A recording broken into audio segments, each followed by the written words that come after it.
secondes, donc on se réveille, il y a de nouveaux dossiers. Décès de la mère biologique de Tatiana Kossere, Madame Catherine Dogo, 2 jours après l'enterrement de sa fille Tatiana.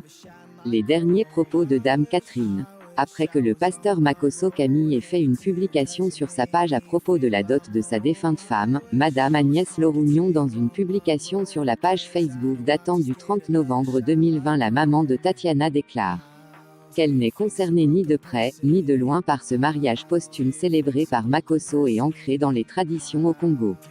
Pour nous, c'est une fiction, une démarche atypique et une distraction purement aux morts. Une insulte à la mémoire de Tatiana Kossere.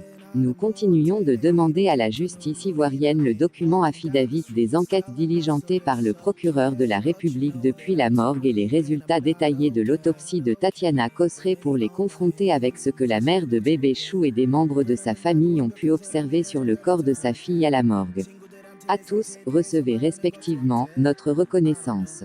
Dans une autre publication sur sa page Facebook, Madame Agnès Lorougnon en date du 11 décembre 2020 nous fait savoir que la mère de bébé Chou ne mange plus.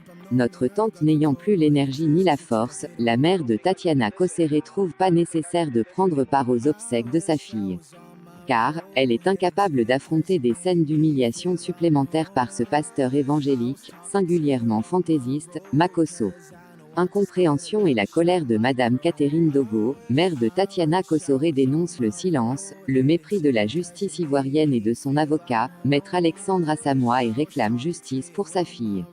Elle souffre énormément et ne s'alimente plus. Dans la douleur engendrée par la disparition de sa fille, son diamant bébé Chou, elle a appris comme un spectateur lambda, de façon déplorable et désintéressée, la date de l'inhumation de Tatiana Kossere, tout comme son décès à travers les tumultes des réseaux sociaux. Aujourd'hui, la mère de Tatiana Kossere éprouve le besoin de parler pour expliquer amplement les motivations de sa plainte pour coup mortel. Mais au-delà, les violences subies par sa fille Tatiana Kossere durant plusieurs années, dont le même conseil qui l'assiste, M. Alexandre Assamoah, détient des preuves de violences versées par la défunte Tatiana dans une démarche de demande de divorce. C'est une mère dévastée, fragilisée, qui se réfère à la justice ivoirienne pour savoir quelle est cette maladie naturelle qui a pu donner lieu à de nombreuses lésions traumatiques visibles sur le corps de sa fille, Tatiana Kossere, couchée à la morgue. Une confusion récurrente et des questions, sans réponse, relatives à la mort de Tatiana Kossere.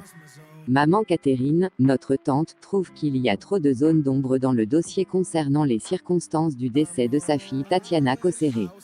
Elle pense qu'il serait intéressant qu'une information judiciaire soit ouverte pour approfondir les investigations et lui permettre d'avoir accès au dossier affidavit des enquêtes de la police criminelle et les résultats détaillés de l'autopsie relatif au décès de Tatiana Kossere pour les confronter avec ses observations sur le corps de sa fille à la morgue.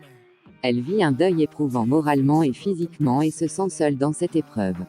Une mère qui sombre tous les jours par les pleurs, bafouée par une famille Makosso, irrespectueuse, sans éducation, des bandits de la société ivoirienne, à qui les médias et des journalistes déroulent le tapis rouge, qui se targuent via les réseaux sociaux de bénéficier d'une protection politique et des institutions nationales. La mère de Tatiana Kossere qualifie le décès de sa fille par cette phrase issue de l'argot populaire de Côte d'Ivoire: « Ça ne va aller quelque part ». Elle estime que la justice ivoirienne réduit sa détresse aiguë à pas grand-chose et dénonce à ce stade le dysfonctionnement de la machine judiciaire. Elle voudrait continuer d'y croire et appelle à la diligence du procureur de la République de Côte d'Ivoire afin qu'elle puisse faire convenablement son deuil. Agnès Lorougnon, P.O., mère biologique de Tatiana Kossere. Voici les dernières heures de la mère de Tatiana, mourante et agonisante. Elle meurt 2 jours après l'enterrement de sa fille, visiblement dû au décès de cette dernière. Qu'elle repose en paix en entendant la justice divine.